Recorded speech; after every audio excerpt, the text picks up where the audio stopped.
کچھ ندامتیں بڑی خالص ہوتی ہیں، انسان کے ضمیر کو جگائے رکھتی ہیں، اسے بتائے رکھتی ہیں کہ اپنی ذات کی بڑائی کا شکار مت ہونا۔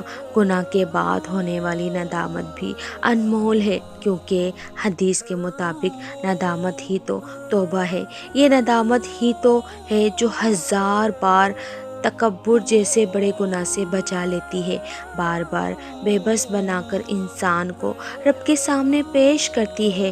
جب بار بار اس کا بندہ اس کے در پر عاجز ہو کر آتا ہے اور اپنے گناہوں کی معافی مانگتا ہے تو وہ رب راضی ہو جاتا ہے۔